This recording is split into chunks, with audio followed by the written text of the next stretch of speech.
So I want to kind of introduce you a little bit and introduce some of your other work as well, so that the folks at home kind of know who you are and what you do. I'm actually here with investigative journalist and best-selling author, which is really cool, Ben Westhoff. Ben has written a number of books, including Little Brother, Fentanyl Inc., and of course, Original Gangstas, which is why we asked you on the show here today. You also do a newsletter, which is it sounds interesting because it's drugs plus hip hop, but for different reasons, not for what people are probably thinking. You actually discuss both of those topics kind of on their own, correct? Yeah, yeah. I have this book about drugs, about fentanyl, and then also I've written a couple books about hip hop. One about the West Coast, original gangsters, and the other one about Southern hip hop. It's called Dirty South. And if you guys are interested, you can find that newsletter and information about all his books over on his website, which is just your name, correct? It's benwesthoff.com. Yep. And I will put links to that so everybody can find that nice and easy. So Original Gangstas has become a sort of go-to as far as an in-depth look into the West Coast and the rap rivalry and everything. I know, kind of doing some research on you and on the book, we had S. Lee Savage, who wrote the documentary Welcome to Death Row, also worked as a writer on Straight Outta Compton, amongst some other projects. And he said that this is the best book ever written about hip hop. And I know you dive pretty deep into this on this one. You didn't just get the stories from the rappers, like their interviews and stuff, but you actually got the stories from their friends and their family as well, correct? Yeah, yep. I interviewed Dr. Dre, Snoop Dogg, Ice Cube, Ice T, Warren G, all these people who are at the center of everything, even Jerry Heller. Wow, that's pretty insane. I mean, so many of us who grew up in that time frame and kind of remember the stories, to us it's just stories, and we get that kind of secondhand account. But you got right in there. You actually got to speak to the people that were around and involved in some of this stuff. So that's pretty amazing. Um, Yeah, I got to go to Compton. I went to Eazy's house actually. wow. This was after he died, but I met his mom and his son, and just seeing where it all went down was pretty cool. So what was the overall experience like getting to meet these people and like things that a lot of us had only heard of or seen in movies or pictures, like you stood there and you talked to those people. What was that like for you? Something that was really interesting to me was just NWA.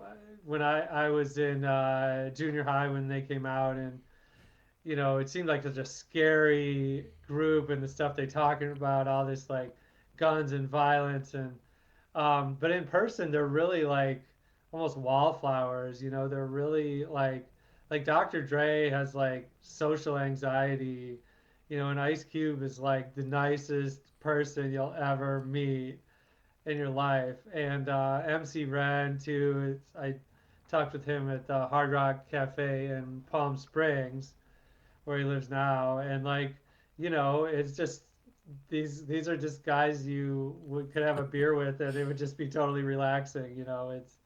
It's so funny to think about. Snoop Dogg I met when he was promoting this line of new Swedish socks.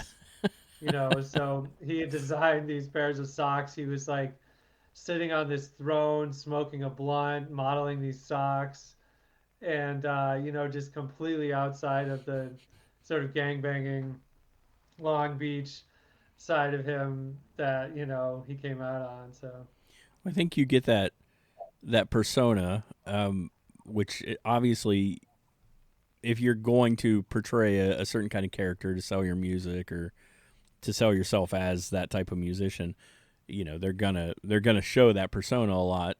But people need to remember they're also human beings who have an everyday life, who get up in the morning and do some kind of job and eat dinner just like the rest of us. So it's pretty interesting that you got to experience that. Snoop yeah, seems I like mean, he would be a great dude to talk to, just in general. yeah, I mean, I forget who said this. I think it's someone from Onyx, maybe, but it's like, he's like, we're not really gangsters. If we were gangsters, we would be out like doing crimes. But these are guys who are like incredible performers and entertainers, and that's how they got famous, not because they were like really heavy in the streets. And you know, there's this thing about rap fans that like they expect Hmm. these entertainers to have really done the stuff they talk about. And but for me, it's like no, I want someone who would like I'm a journalist. I want someone who has like journalist skills to bring these street realities to life and to make it sound great, you know. And that's what these guys were really doing. So as you were, as you're writing the book, like I said, I've spent probably about a month researching the topic of the East Coast West Coast rivalry, and trying to break free from the things I remember, versus the things that really happened. And there's a lot. There's a lot to weed through. There are so many secondhand accounts, and one person will say one thing, and you get a slightly different version from someone else. Did you find it difficult to like get to the truth of some of this stuff, like, or were people really open to talk about it, and did you find like common threads? No, I think you know there's a lot of threads to weave through, but I think there is a truth that's out there that most people agree on. You know, when it comes to even like Tupac's murder, still not solved. You know, Biggie's murder is still not solved, but there is like really a kind of consensus at this point about you know who killed them more or less. When it comes to the build up to the East Coast West Coast, what was so interesting to me is that I always thought it was kind of like really a battle between these two sides, you know, but really it wasn't. Really, it was like Tupac. You know what I mean? Like Tupac initiated the East Coast West Coast rivalry, and it wasn't the full East Coast. It wasn't the full West Right. Coast. It was basically Bad Boy versus Death Row. There were some like splinter, you know, beefs that were unrelated, um, but and it wasn't like Biggie and Puffy were were really wanted any part of this, you know, especially Biggie. He just wanted it all to be over.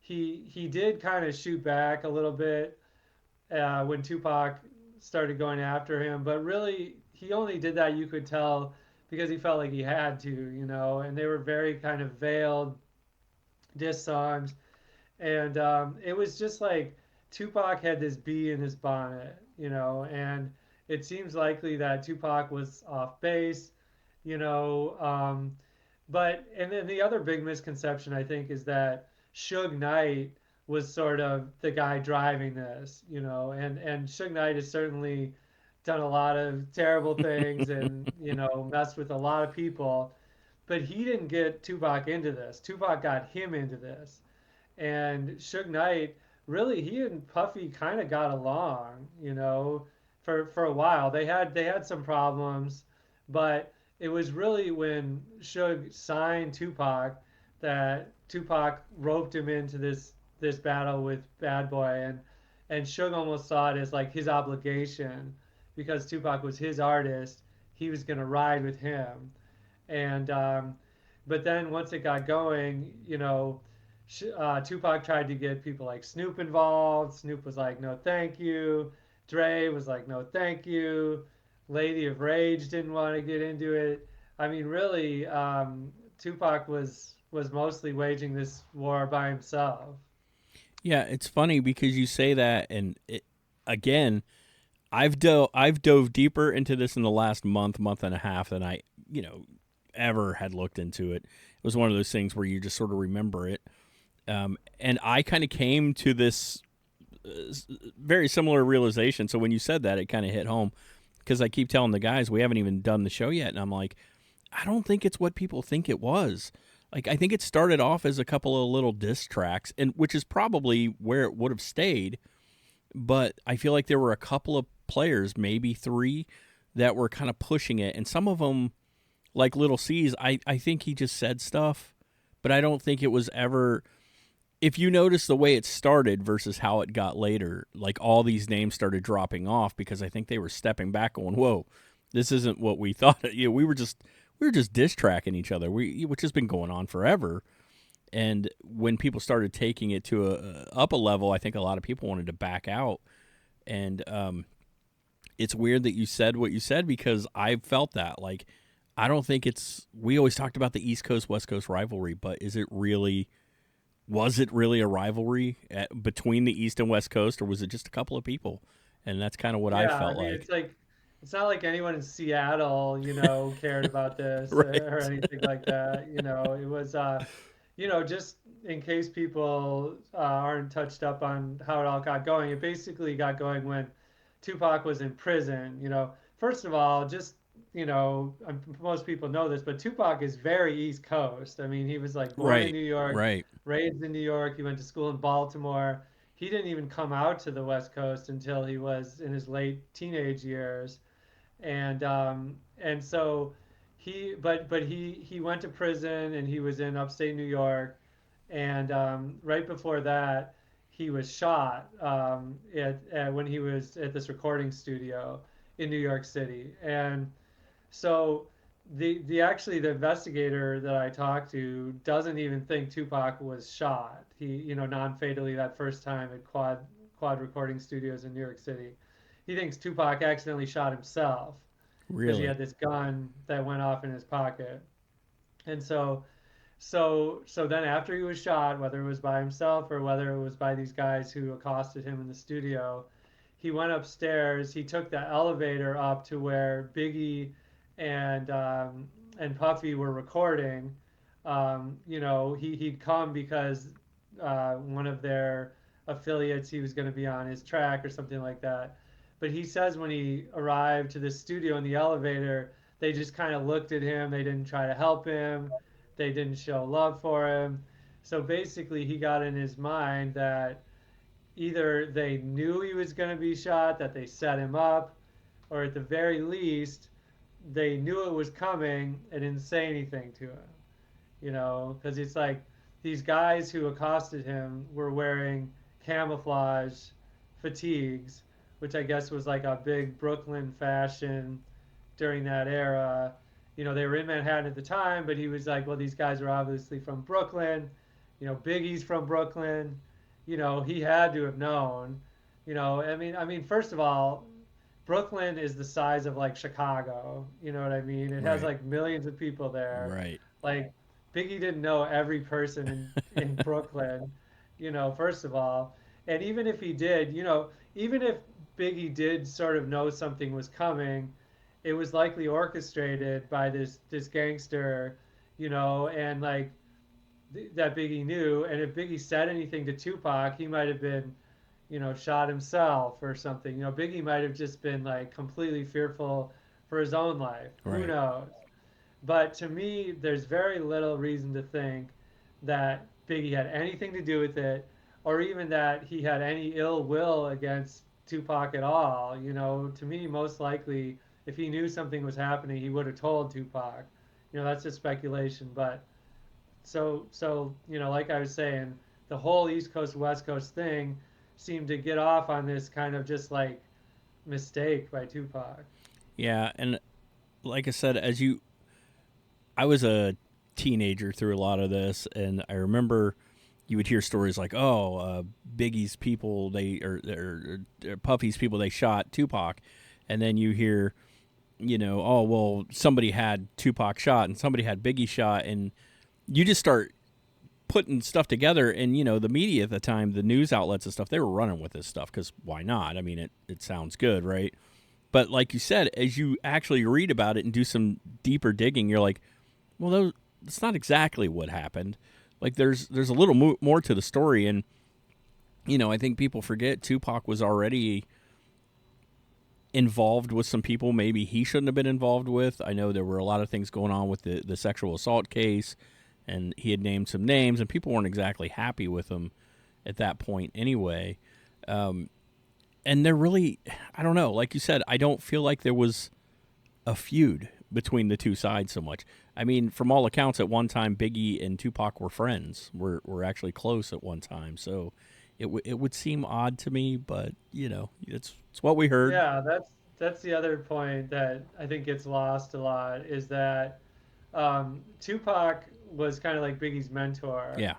and Tupac was famous first. He already had like two hit albums. He was a movie star, and Biggie was really not known at all outside of New York, and so big, but Tupac was really impressed by him, and he had him at his shows, and he kind of like taught him how to come up in the industry, and so that that later after Tupac got shot and he thinks Biggie did it, he's like, I can't believe I gave you all this mentorship and this is how you repay me. I thought you were my friend, but really at one point Biggie asked Tupac to manage him. According to someone close to Tupac who told me that. But Tupac was basically like, no, stick with Puffy. He'll do you right. But yeah, they were really tight at one point. It's interesting too when you go and take a look at the Soul Awards, where a lot of people think a lot of this actually kind of took off, and you hear like through the whole thing, Puff Daddy's trying to calm people down. He's trying to like extend an olive branch and tell them like, I don't know what all this East West stuff needs to go away because I'm proud of everybody out here tonight, including Dre. Um, and I know there was a little bit with Snoop Dogg being in New York and apparently the dog pound they got shot at. But again, who did it? No one knows. And it's announced that you're out there. God only knows who's mad at you at this point because you might have just guys on the street trying to prove themselves, so who knows? Yeah, I should. I wrote on my Substack, Drugs Plus Hip Hop, that about Suge Knight's new podcast, where he's in prison right now. But he calls in to talks with Dave Mays, who's the founder of the Source magazine. I think you were talking about the Uh, Source yeah, Award. I think I said Soul. I meant Yeah. Source Awards. Yes. But Suge has this like they were like, what do you think about? There was someone who was arrested in the Tupac murder recently, and this guy called Keefe D, Yeah, Dwayne Davis, Keefe and D. yeah, and Dave Mays was asking him about Keefe D, and Suge like had almost like nothing to say about that, but he's like, I do think though that Snoop Dogg's role in all this is really suspicious, and he went on to almost accuse Snoop Dogg of having something to do with Tupac's murder. I mean, their relationship was definitely strained. Like after Tupac got out of prison, he came to L.A. Snoop was on trial for a murder charge himself that he eventually got off. But like they made that song together, Two of America's Most Wanted, and but like I said earlier, Snoop did not want to go along with this riding against the East Coast, Right. despite the fact of what you were just saying, that when he was in New York, he was in Red Hook, Brooklyn, I believe. They were shot at during this filming of the video, and so he in the New York Dog Pound video, they made it so like Snoop and them are stomping on these skyscrapers in New York. It came across as a diss track of New York, even though when it was originally written, it wasn't even a diss track. But the video Right. comes across as a diss track. But Snoop like abandoned all that very quickly, and then famously after Tupac and Biggie were killed, Snoop appeared with Puffy on Steve Harvey's sitcom, and they like reconciled. They said we're putting this East Coast West Coast stuff to bed. But Suge said that's very convenient that he's so tight with Puffy, who some people think had something to do with Tupac's murder, and Suge and Snoop have this like really terrible relationship for a long time now. So I'll ask you, just you kind of mentioned Keefe D, Dwayne Davis, and you've looked into this whole thing pretty deep. You've written a book about it. You've talked to the people.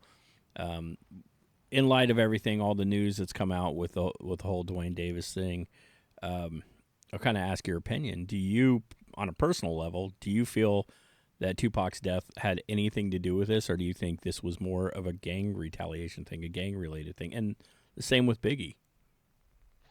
I definitely think that Tupac was killed by, these Compton Crips who had come down to Las Vegas and were in this car, that pulled up next to the car that Tupac was in with Suge at the stoplight, and this was, earlier that night after the Mike Tyson fight, Tupac had run into this guy from Compton named Orlando Anderson, Right.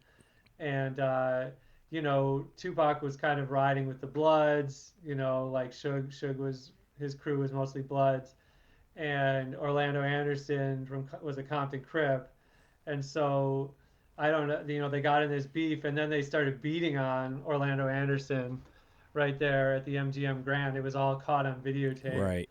and then you know the what I call the Occam's razor theory, the most likely theory is that Orlando Anderson got his crew, his fellow Compton Crips, and they came back and they killed, they fatally shot Tupac. Now I'm not positive it was Orlando Anderson himself. That's, I think most people think it was Orlando Anderson who pulled the trigger, in part because this guy they just arrested in Tupac's murder, Keefe D, says that. And so Keefe D is Orlando Anderson's uncle. Right. And the only thing that's like really convenient about that though is because Orlando Anderson is He's dead. dead. Right. So it's like you can blame it on a dead guy, no worries. But at the time, like when he was first asked about this, at first Keefe D like denied he was in the car. He denied his crew had anything to do with it. So his story has evolved. He was pinched by this detective named Greg Kading, who's written a really good book about these murders called Murder Rap, and he was set up. Keefe D was set up with like a barrel full of PCP or something, and so to plea bargain, he admitted to being involved with Tupac's murder. So he has like and he also blamed Puffy and said that like Puffy had offered his crew $1 million to kill Tupac and Biggie, Right. or to kill Tupac and Suge, even though he never paid up. But so Keefe D has had a lot of reason to lie. Still, like I said, it's the Occam's razor theory. They were there, they were mad. So I'm like certain it was someone in that car. I'm just not certain that it was Orlando Anderson. Right. It's kind of how I feel too. It's one of those things. I mean, we may never get the full truth behind it. Either of their deaths, we may never know. But again, when you start reading and you start looking into the actual stories, it starts looking a lot more like it was just gang related stuff. These guys ran around with people at times that I guess you probably, you're taking a chance if you do that. So I want to again thank you. I don't want to keep you too long. I know you're on a schedule, but if you want to take a few minutes, kind of let people know about a couple of your other books. And again, I want to highlight that he has a newsletter on his website. You guys should go over and check that out as well. But why don't you take a minute, let the folks at home know where they can find, where they can buy your books, where they can find more information about you. Yeah, my website, benwesthoff.com,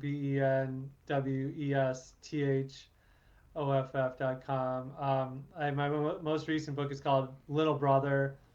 It's about my mentee in the Big Brothers Big Sisters program. His name was Jarrell Cleveland, and he was murdered um, a few years ago after we'd been together for 11 years. He was 19 when he was murdered, and he was murdered in Ferguson, Missouri, where Michael Brown was killed in the genesis of the Black Lives Matter movement.